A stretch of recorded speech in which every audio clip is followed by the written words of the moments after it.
Did you know that the number of health and wellness apps available in the App Store is now approximately 350,000 worldwide, with almost 100,000 new ones added in 2020 alone? As such, it's clear that a lot of businesses see, to no surprise, the advantages of developing one for their customers for better convenience, personalization, and accessibility. But what exactly is needed in a health app? What are their key components? Today, we decided to break this down so you will better understand what you should seek from your own. But first, as always, please take note of our disclaimer. The first thing a health app requires is a user profile.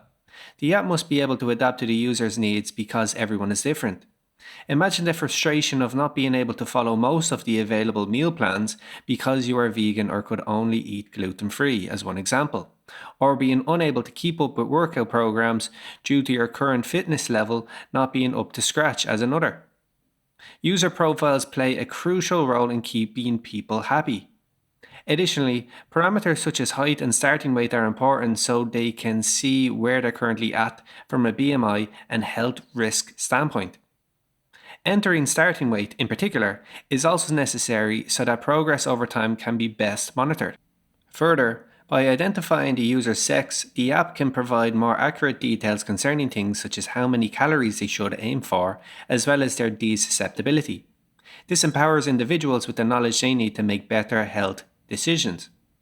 Therefore, optimal user engagement, health risk awareness, and goal achievement potential are all reasons a user profile is crucial.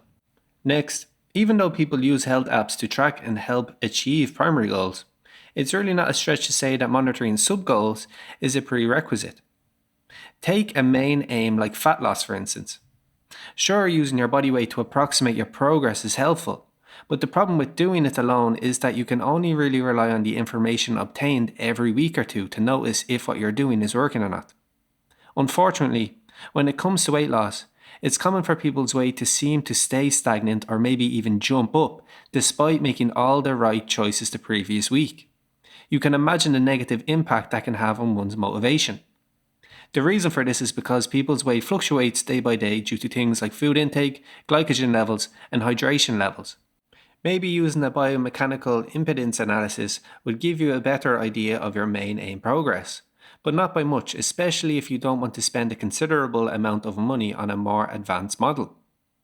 But this is where the benefits of monitoring sub-goals come in. By estimating how much we're burning daily and how many calories and macronutrients we're intaking, it allows us to have more assurance in what we're doing despite what the weighing scale may be saying, helping to keep spirits up in the process. Not only that, but it enables us to be kept accountable sooner so we can make proactive changes to what we mightn't have done the best the day before, instead of waiting around to see what happens with weight while things could potentially worsen in the meantime. Next, we have the Analytics and Insights feature. With this component integrated into a health app, people will be able to see their betterment visualized through graphs and charts rather than just plain boring old numbers. The big thing this helps with is satisfaction when there's a good trajectory over time, and with that, continued motivation and user engagement. I mean, which would be a better feeling for you? Seeing your child's good grades on a sheet of paper from their final high school examination, or seeing them up on stage collecting their diploma? Visualization is not just a tool for presenting data, it's a powerful way to shape our perception of results. The more visually appealing the progress, the better we feel about it. Even if the weekly or monthly development on the graphs and charts mightn't be as one may have hoped, it can still serve as an excellent self-accountability tool and give people an idea of what may have helped them best at some points, or alternatively, what may have hurt them. Moreover, analytics add to the optimal personalization of the app. By making sense of the data we collect, the app can adapt to your recent activities and eating habits, making it even more tailored to your needs. On a quick side note, if you're interested in undertaking our evidence-based and results-backed personalized Plato weight management program, please click the link in the top right-hand corner of the video or follow the link in the description. Next, expanding on motivation and progress tracking, we have the goal setting feature. Goals are crucial to any health aspiration. As we already suggested, Even if goals aren't achieved, they still serve as an excellent tool for self-accountability, while also making the path to achieving an aspiration much more straightforward. However, these advantages are only possible when goals are detailed enough. If they're too vague, they won't be. Using fat loss to explain this, one's ideal body weight goal will most often be the only thing people have in mind when setting out on a weight loss journey, but that's quite limiting. When people need to lose a lot of weight, having only the end goal in sight can be overwhelming and almost seem too far out of reach. That's why setting short-term goals along the way is so helpful. It makes losing weight seem much more attainable and strengthens motivation. However, focusing only on bodyweight short-term goals still has its shortcomings. Going back to what we alluded to a moment ago, someone can only be helped by being held accountable to goals and kept clear on what they need to work on if their goals are detailed enough. Short-term goals just based on numbers don't do that. That's why you always hear of the importance of setting smart short-term goals to do.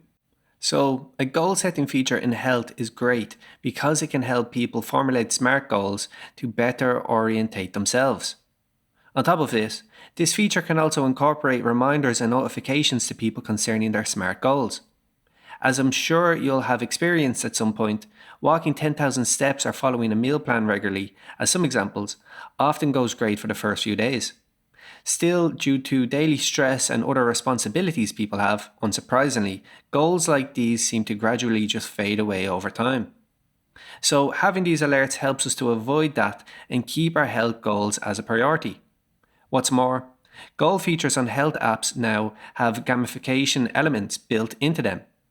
People will receive badges or rewards for hitting certain milestones, which they can also share on social media. This is great because the combined recognition of your hard work from your family and friends, as well as from the app itself, will trigger the release of dopamine in your brain, positively reinforcing your motivation and behavior, and therefore keeping you pushing on. Furthermore, we have the educational content component of a health app, which greatly facilitates the chances of reaching goals.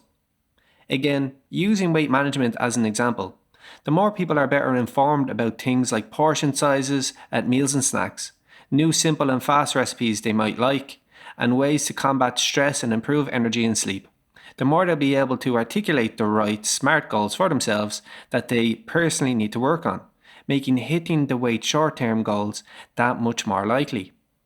Not only that, but incorporating a good source of educational content helps tackle misinformation too. This is especially important for weight management since the internet offers so many unrealistic, time-bound weight loss expectations not based on any real scientific basis, not to mention unhealthy and dangerous ways of dieting. And lastly, we come to data privacy. While we've underscored the advantages of health apps in managing personal data, it's vital to remember that every time you disclose such information, you're also exposing yourself to potential risks. Cybercriminals trying to hack into health apps to access personal data for identity theft, or the possibility that the app will share or sell user data to third parties without consent, can lead to a number of very serious consequences for the user. That's why in Europe and the US, there's strict rules in place to minimize this risk. In Europe, GDPR deals with this, while in the US, HIPAA does. For more information, we'll include a link to further reading about each in the description section down below. Of course, an app complying with these data protection regulations is crucial as it helps protect itself from legal repercussions, reputational damage, financial costs, increased scrutiny, and operational disruptions. However, more importantly, meeting them helps to build trust and confidence with the app's users and keep them safe from the possible malicious use of their data. What have your experiences been with using health apps? Did we leave out any important components that should be incorporated in them for the users? We'd love to hear from you in the comment section down below. Additionally, if you're new here, make sure to like and subscribe to our channel. So, that has been our video. Thanks for watching, and I'll see you next time.